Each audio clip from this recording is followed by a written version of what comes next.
Bom dia, paz de Cristo para você, para sua família, que você tenha aí uma manhã de domingo abençoada na presença do Senhor Jesus. Estamos aí para mais um estudo da nossa revista Palavra e Vida, agora no terceiro trimestre, lição 2, adversidade traz maturidade. Então é uma afirmação e nós vamos aí dar uma olhadinha o que a Bíblia nos fala, o que o autor propõe a partir desse tema. A adversidade traz maturidade. Quero convidar você a abrir a sua Bíblia, segunda carta de Paulo aos Coríntios, 2 Coríntios, capítulo 4, do verso 16 ao verso 18. Eu estou aqui com a versão da TEB, tá bom? Tradução ecumênica da Bíblia. A Bíblia francesa é uma tradução muito boa. Diz o seguinte: é por isso que nós não perdemos a coragem. E mesmo se em nós o homem exterior se encaminha para a sua ruína, o homem interior se renova dia a dia. Pois nossas tribulações de um momento são leves com relação ao peso extraordinário de glória eterna que nos prepara. O nosso objetivo não é o que se vê, mas o que não se vê. O que se vê é provisório, mas o que não se vê é eterno. Deus abençoe a sua palavra lida. Então, Paulo ele expressa bem a tônica aí da sua caminhada, que é nas coisas eternas, naquilo que não se vê. E ele faz esse comparativo entre as lutas que ele passou e estava passando, e diz que essas lutas, né, no comparativo com a glória eterna que ele iria receber em Cristo, essas lutas são leves e momentâneas. Então a gente vai pensar um pouquinho sobre esse tema, diversidade traz maturidade, a partir da base desse texto aí, conforme o autor propôs, tá bom? Primeira coisa que eu quero pontuar para você sobre a questão da introdução, e aí falando propriamente dito da introdução, é que a marca da caminhada cristã é a esperança. É impossível traçarmos uma caminhada cristã nesse mundo de tantas adversidades, tantas lutas, né, de tantas oposições, se não tivermos alimentado a esperança no nosso coração. Nós estamos vivendo esse tempo aí de pandemia, né, do Covid-19, tem ceifado muitas vidas, e vidas de pessoas caras para nós, né, queridos nossos. Talvez você tenha perdido um querido aí para esse estado aí de coisas aí do Covid-19, né, tem causado para a nossa sociedade. Mas a gente não pode perder a esperança, né? A esperança em Cristo, a esperança que aqueles que partiram com Cristo, um dia nós iremos encontrá-los e estaremos com Ele para todo sempre diante do eterno Deus, adorando o Senhor na eternidade. E essa esperança ela deve ser presente na nossa caminhada cristã. A segunda coisa é que, como exemplo, né, e o autor trabalha isso, nós temos o apóstolo Paulo. O apóstolo Paulo passou por diversas lutas na vida dele, mas ele deu as respostas que ele tinha que dar. E essas respostas, elas estão escritas aí nas cartas paulinas, no livro de Atos, né, que o escritor foi Lucas. Essa narrativa, ela mostra que Paulo ele não perdia a esperança dele. O autor aí ele cita Atos 27, que é a ocasião do naufrágio, quando Paulo sofre o naufrágio, e ali fica evidente que em todo o tempo Deus estava com ele. Deus guardou a vida de Paulo naquele momento, até das pessoas que estavam com ele, para mostrar quem Paulo era, a quem Paulo servia. E Paulo, em todo momento, ele deu testemunho da grandeza de Deus, da presença de Deus na sua vida. A quarta coisa é que na adversidade nossa convicção é experimentada. Ser crente, ter uma vida cristã, quando tudo é favorável, as pessoas dizem que é muito fácil, que é fácil ser crente quando tudo vai bem. Mas ser crente diante da adversidade, e é interessante, queridos e queridas, que a adversidade na vida do crente, ela quebra uma máxima que diz que é só vitória, só vitória, só vitória. E a gente vê muito isso por aí, que é a chamada fé triunfalista, que é só vitória, você só tem que ganhar, você não pode perder nada, né? Nada pode acontecer fora do teu desejo, né? do teu planejamento. Essa máxima ela é quebrada quando chega a adversidade. Né? E a adversidade ela vem para todos nós.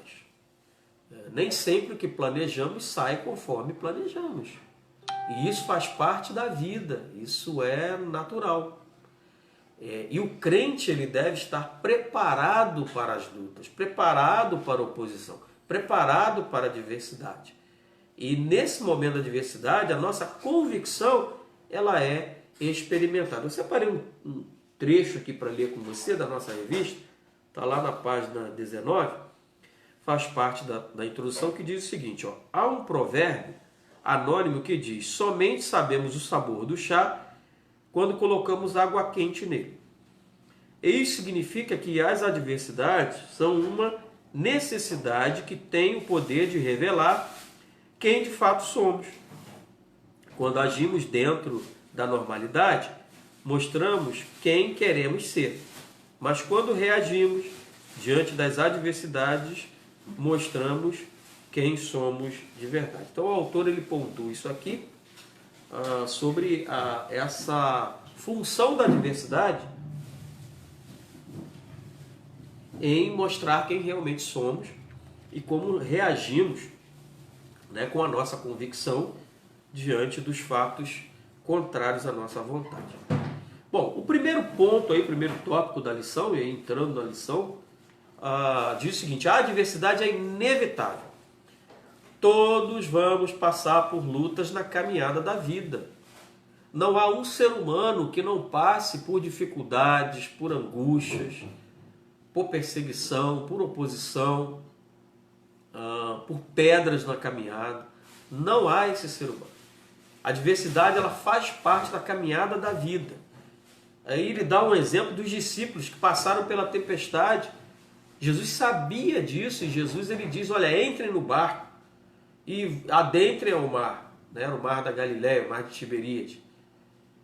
E aí ali a situação é uma situação adversa. Apesar daqueles homens serem homens experimentados, em estar ali no mar, eram pescadores,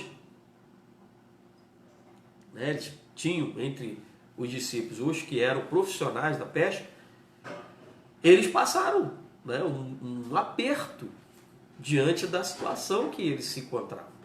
E Jesus ele queria mostrar para aqueles homens uma lição, experimentar a fé daqueles homens, a confiança que eles deveriam ter nele, Jesus, e mostrar para eles que a vida, na caminhada da vida, eles teriam lutas, adversidades, mesmo com a presença de Jesus. E aí é um detalhe interessante que eu quero que você perceba. Jesus estava ali o tempo todo com eles, né? A presença de Jesus era notória, palpável diante deles. Em carne, em sangue, Jesus estava ali. E isso deveria ser um diferencial para a vida daqueles homens. Saber, olha, não, Jesus está aqui, Jesus ele está sabendo, Jesus ele está de olho. Isso deveria ser algo muito claro para eles. E Jesus queria mostrar, dar uma lição com aquela situação que aconteceu com eles ali no mar da Galileia. Então a adversidade ela é inevitável, né? Mesmo com a presença de Jesus, nós vamos passar por lutas, por adversidade, tá certo? O segundo tópico aí que o autor trata é que a adversidade tem fontes diversas. Se a adversidade é algo inevitável, nós vamos passar por ela. Ela testa e atesta a nossa fé, a nossa convicção no que cremos, né, ela tem algumas fontes. E aí eu separei pelo menos 4 fontes aí que o autor cita, né? Ele começa na página 19 e adentra para a página 20, que são elas. A primeira: nós, em algumas situações, somos causadores da adversidade. Então, às vezes, a adversidade que passamos, nós mesmos é que provocamos. Com decisões, com tomadas de decisões equivocadas, com muitas vezes tomadas de decisões sem buscar a direção de Deus, sem orar, sem pensar, sem analisar. Né? A gente precisa, eu digo que a vida é um jogo de xadrez. E no jogo de xadrez, se você move uma peça precipitadamente, você pode perder todo o jogo. Eu não sei se você já observou, os jogadores de xadrez, eles pensam, repensam e pensam de novo todo o movimento de peça no tabuleiro. Aquilo não é um jogo automático, você sai jogando peça para lá e para cá, não. Tem que ser muito pensado, né? E às vezes a falta de pensar, de planejar, de fazer as contas, como Jesus disse, né? Numa exemplificação na parábola, que um general, para ele ir para a guerra, né? Um rei, um general, ele não pode ir simplesmente com um destacamento, aí, um batalhão, uma quantidade de homens, sem pensar o que ele vai enfrentar do outro lado. Ele precisa saber com quantos homens ele vai precisar para aquela guerra, né? Da mesma forma, uma pessoa que constrói um prédio, ela tem que calcular o custo daquela construção, porque senão ela vai parar aquela obra no meio do caminho.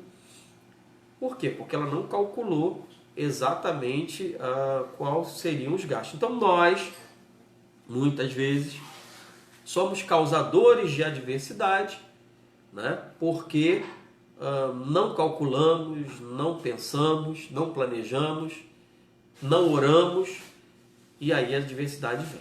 Tá? A segunda fonte: as pessoas à nossa volta podem ser as causadoras da adversidade. E aí a gente entra na questão da má companhia, a gente entra nas dificuldades da vida que às vezes as pessoas nos colocam, e às vezes a gente está diante de uma situação difícil que nós não fomos os causadores dessa situação. Na verdade, foram outras pessoas que nos causaram dano. E aí a gente está, como diz popularmente, com o abacaxi na mão. E aí não tem jeito, você vai ter que descascar esse abacaxi. Você já deve ter passado por isso, eu já passei por isso, de ter uma dificuldade por causa de outra pessoa, né? E aquilo não fui eu que causei, né? Eu não gerei aquele problema, mas eu tive que resolver o problema. Tá certo? Terceira fonte: Satanás pode ser o causador da adversidade. Esse aí está o tempo todo querendo puxar o nosso tapete. A Bíblia diz que ele anda ao derredor, bramando como leão. E se você observar o ataque dos leões, você vai ver que eles andam ao derredor da presa, né?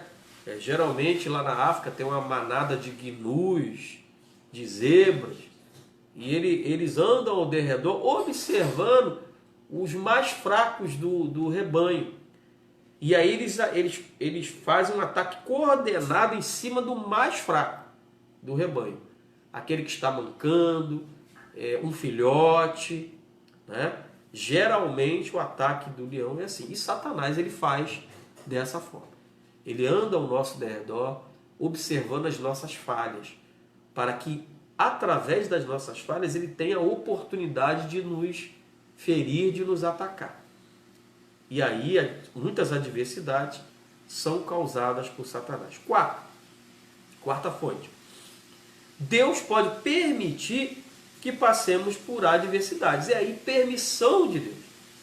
Deus, ele permite isso, né, como prova. Deus não tenta ninguém, a palavra diz que Deus não tenta ninguém, mas Deus, ele permite provações, né? E aí a gente tem como exemplo, e o autor deu o exemplo de Jonas.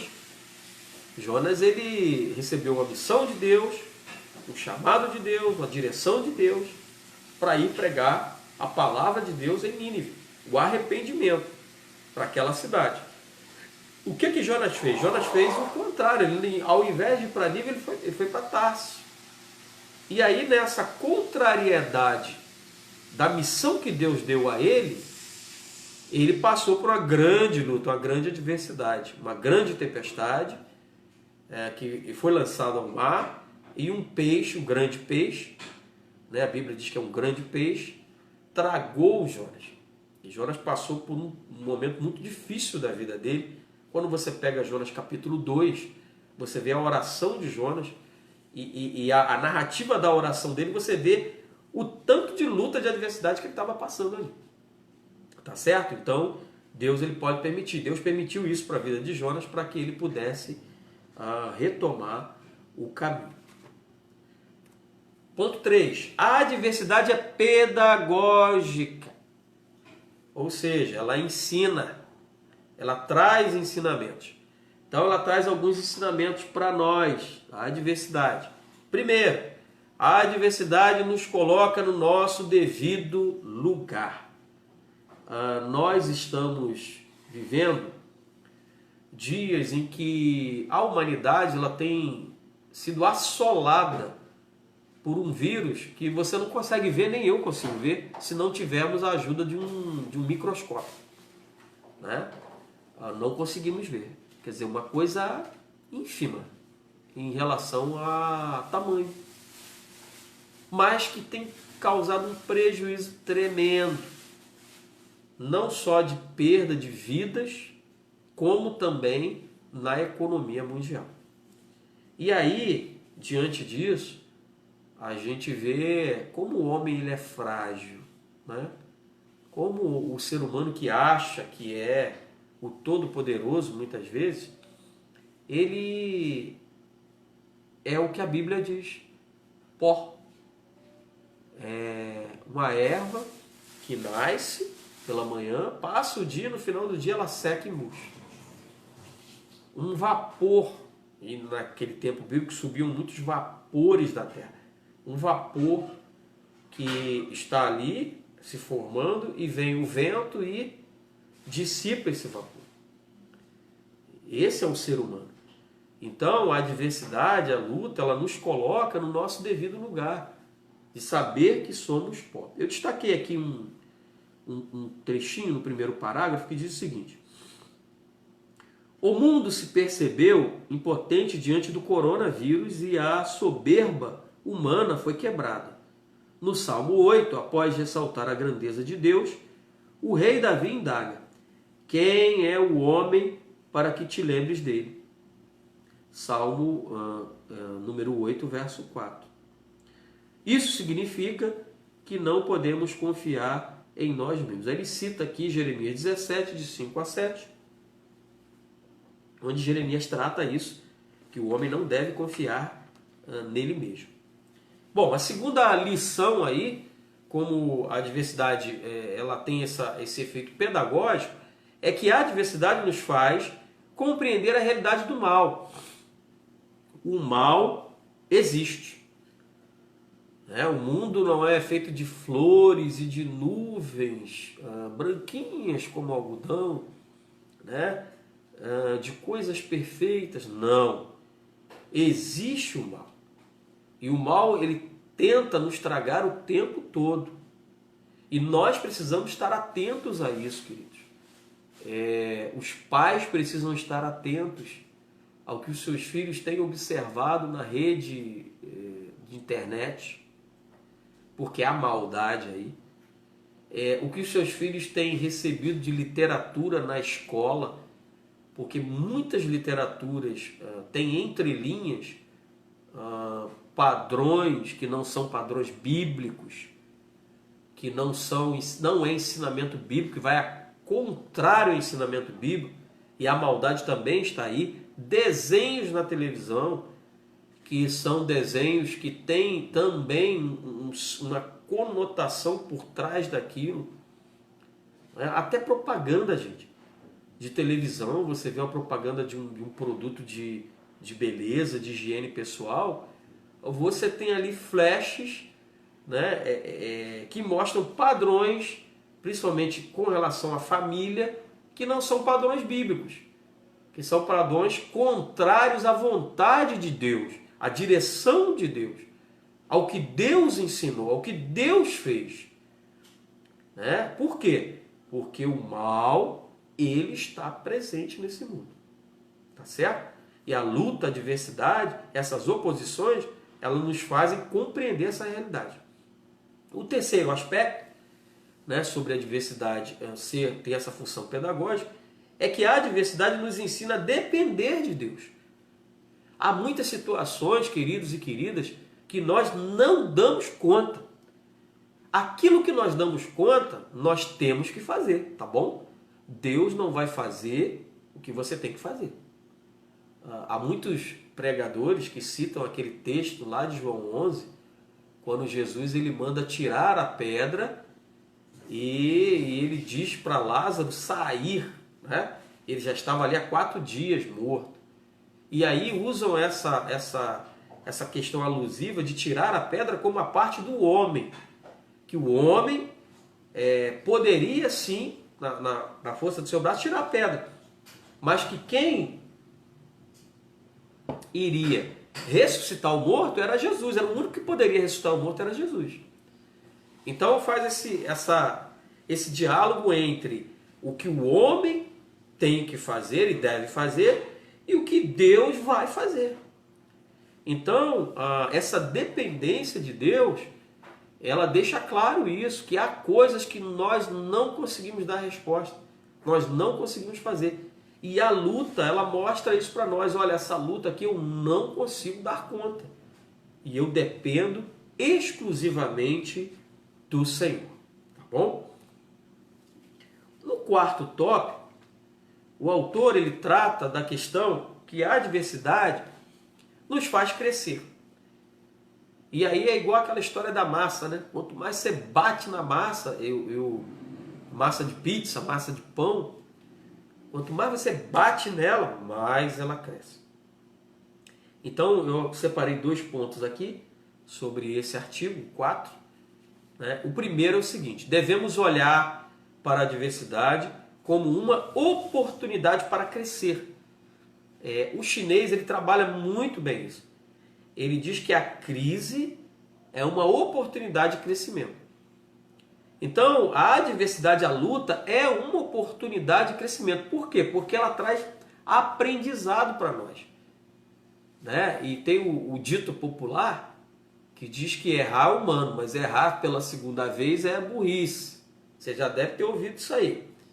Por quê? Porque quando você erra pela primeira vez, aquilo ali tem que provocar uma lição para a sua vida. Olha, eu fiz isso, né? Eu estava com o meu carro e a placa dizia 60 km, e era uma curva, e eu entrei a 90 km e eu perdi o carro. Né? Eu tive um problema. Né? Eu não consegui controlar o carro dentro da curva porque eu estava acima da velocidade. E isso tem que trazer uma lição para você. E para te dar crescimento, maturidade, para você saber que você tem que respeitar a velocidade limite imposta ali pelos símbolos, né, de trânsito. Se é 60, é 60. Você não deveria estar a 90, estar a 100, estar a 120, não. Você deveria estar a 60. Porque um estudo foi feito mostrando que aquela curva seria possível no carro comum fazer aquela curva a 60 km. Tá certo? Então, na luta, na adversidade, há uma oportunidade para nós crescermos. Segundo aspecto que a adversidade nos faz crescer é que falar sobre a igreja. A igreja, diante das lutas, sempre deu uma resposta positiva. Meus queridos, todas as vezes que a igreja de Cristo foi perseguida, ela deu a resposta com crescimento. Interessante isso. A igreja foi caçada, foi fechada, os crentes atacados, mortos. E isso aí, o livro de Atos ele narra bem, né, acerca dessa situação. da igreja, de perseguição. A igreja, diante das lutas, ela cresceu. E há um elemento fundamental nisso. Porque a igreja, ela é uma organização totalmente aberta.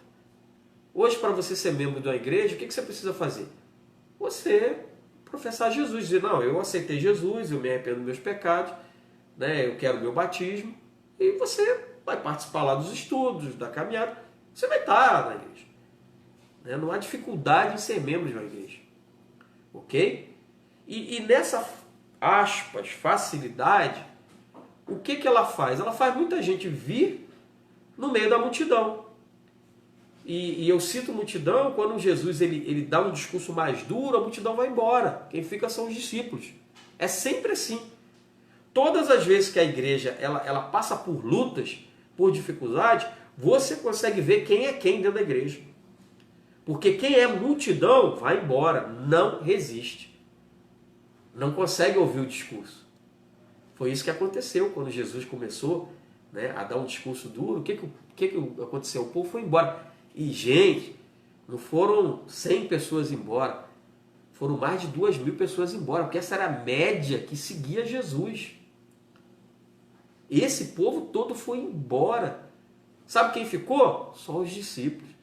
Aí Jesus fala assim, vocês também não vão embora? Vocês não querem ir embora também, não? Aí Pedro, né, levanta e fala, Senhor, mas aonde a gente vai ter palavras de vida eterna como a tua? Então, gente, todas as vezes que a igreja ela passa por lutas, a multidão vai embora. Ficam os discípulos. E esses discípulos que ficam, eles têm qualidade cristã. Eles encaram o negócio. Eles vão para frente. Eles não se acovardam, não se apequenam diante da luta. Né? Você pode ver toda a igreja que passa por luta, irmão. E toda a igreja passa por lutas. Né? A igreja que eu pastoreio passa por lutas.